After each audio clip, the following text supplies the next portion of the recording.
welcome back to our informative Tan Travel channel. Today we've got all the info you need for a trip to Lisbon. We'll cover how to get from the airport, which transportation card to pick, the best area to stay in, how to navigate Lisbon to see the main attractions, and how to save some cash on your journey. Let's dive into the details. How to get from the airport to the center of Lisbon. The easiest way is to grab a taxi or hop on the metro, quick and hassle-free. Lisbon's airport is linked to the red metro line, and you'll find the station right outside the arrival building. If you are going to a popular area like Alfama or Baixa, you'll need to switch to the blue or green metro lines. The journey from Lisbon Airport to downtown is about 20 minutes. You can also use the Bolt taxi app. How can you save money on transport in Lisbon? Consider getting a travel card for public transport. It's a game changer.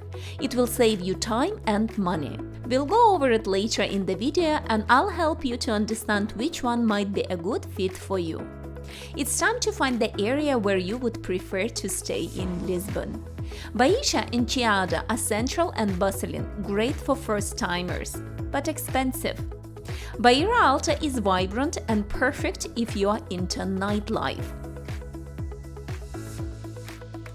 Alfama, on the other hand, is historic and charming with narrow streets and hilly terrain. I made a video detailing the 5 best areas in Lisbon.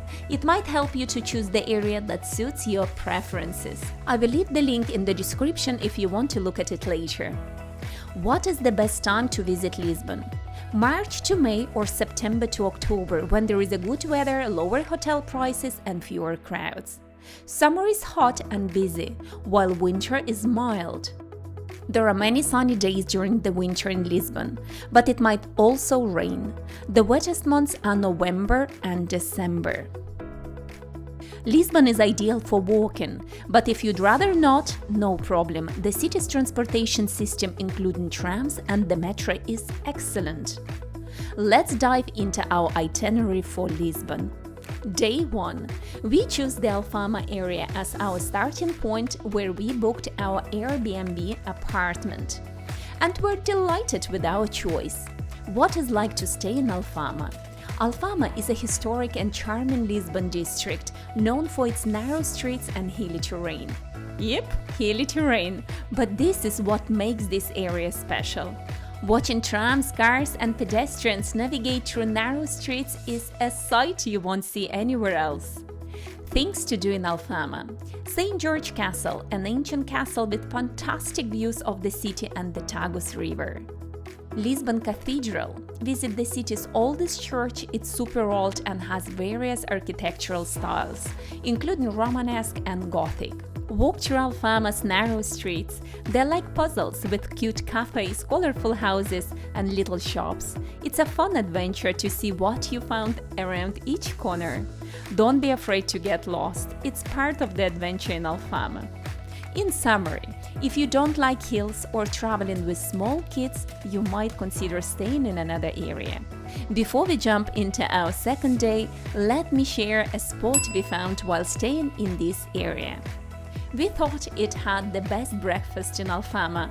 They offer a fantastic selection of healthy breakfast options, which was a great choice for us during our stay. Okay guys, let's jump into a day 2. As I mentioned previously, Lisbon is a walkable city. LX Factory was on our list today. What is an LX Factory? It's an old factory converted into hip coffee shops, giving the place a cool and trendy vibe.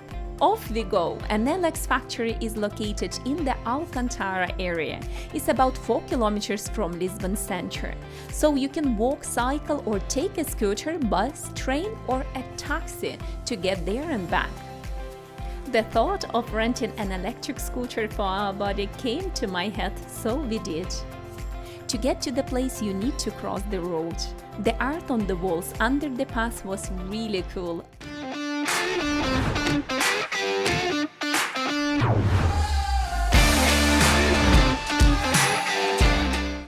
Finally, we've reached our destination. In the LX Factory there is a fantastic bookshop. Explore the shelves and grab a book in one of their cozy corners.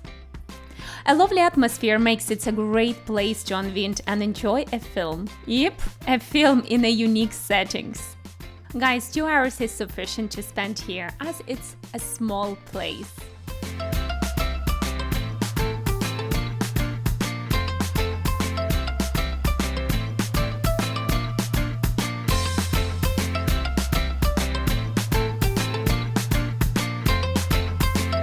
Even the toilets here are like a canvas of creativity. Now that we had enjoyed the LX factory, we were ready to return to Lisbon's heart. On the way, we stumbled upon the yellow boat tour. Little did we know that it would be the highlight of the day. This video is not sponsored, I'm just sharing our experience, guys. We hopped on for a ride that took 90 minutes. It's not a regular bus or a boat, it's both. You're on the road sightseeing for about an hour and then you dive into the water and enjoy the city from a different perspective.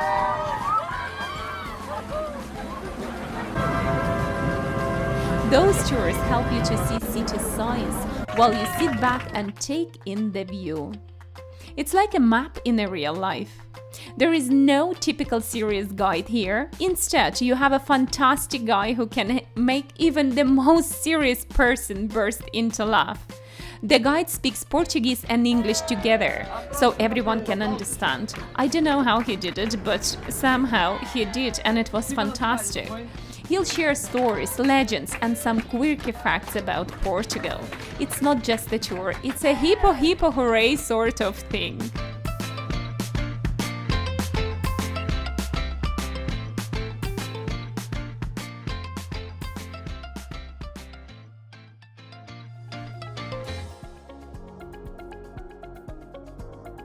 By the time we finished our trip, we were hungry.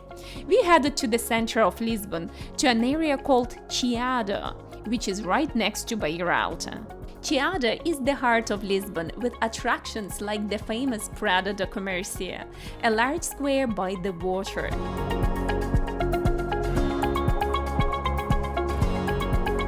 You can also ride the Santa Justa lift for a city view or admire this old elevator structure from the outside.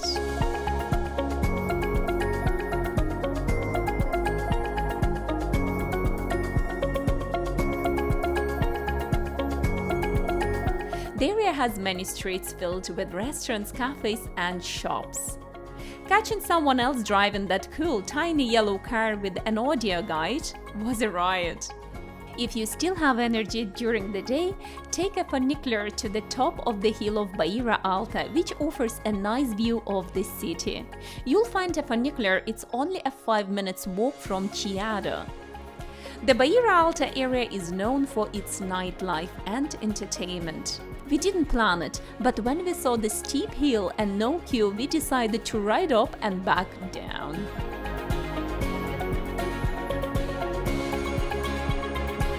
And of course, our day would only be complete with trying the delicious pastel de nata, a neck custard pastry tart. There are many recommended places, but honestly, we were tired and couldn't be bothered to go to a specific spot to have them. And we had the most fantastic pastel de nata in a random cafe.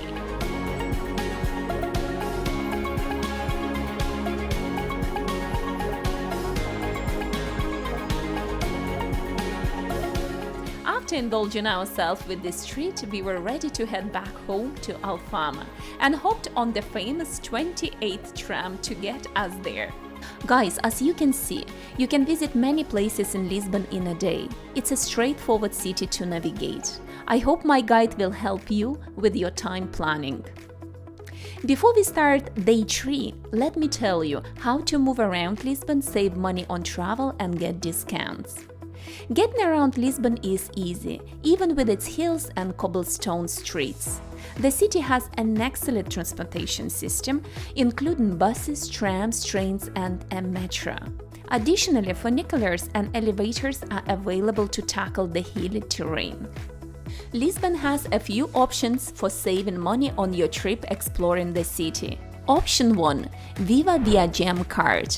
It's a magnetic rechargeable card available for 50 € at any metro station machine, valid for Lisbon's metro, buses, ferries, trams and urban trains to and from the popular day trips places to visit like Sintra and Cais. You can add money as needed. Once you purchase it, the card is valid for a year. Option number 2. Lisboa Card. The Lisboa Card is your all-in-one pass for exploring Lisbon. It offers free and unlimited rides on buses, trams, metro elevators and funiculars. The pass also covers trains to Sintra and Cais and airport transfers via the subway. Plus, you get free entry to museums and enjoy discounts. It's the perfect card to make your Lisbon trip easy and affordable. Or is it? There are 3 options for the Lisboa card depending on the length of time you want to use it. A 24-hour Lisboa card costs €21 for an adult, a 48-hour Lisboa card costs €35 for an adult, and a 72-hour Lisboa card costs €44 for an adult. So which card to choose? If you plan to visit museums and places, get a Lisboa card. But if you just want to explore the old neighborhoods and look at the things from the outside, get a Viva Viagem card for easy public transport around Lisbon. I hope this information will help you to manage your expenses efficiently. Day 3. The Lisbon Oceanarium is perfect for your itinerary on a cloudy or rainy day. The fastest and easiest way is to take the metro and get off at Oriente station. Then it is only a 10 minutes walk. The Lisbon Oceanarium is a big place in Europe with many sea animals in a cool building. You walk on a bridge to get inside. There are 2 floors with different ocean creatures. The best part is the huge tank with sharks and colorful fish. The new exhibition wants you to feel like you are in the ocean.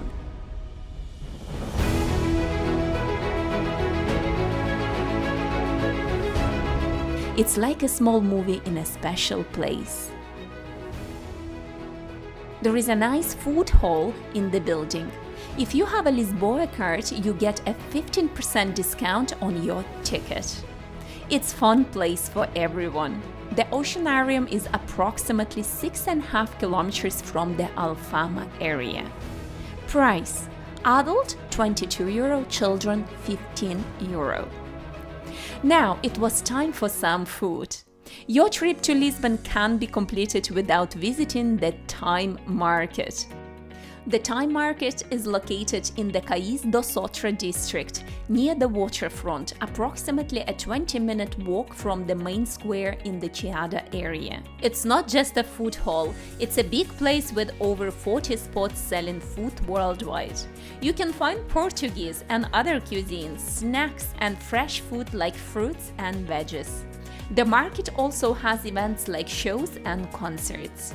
Just pick something you like, wait in line, get a number and enjoy your meal at shared tables with 900 seats. Witness the mojito making mastery and treat yourself to a sip of tropical bliss. Last but not least, the Pink Street in Lisbon is situated in the Cais do Sodré district. It has earned its nickname due to the vibrant pink color of the pavement.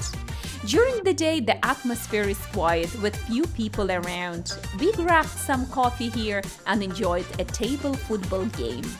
However, at night, it transforms into a lively nightlife hub.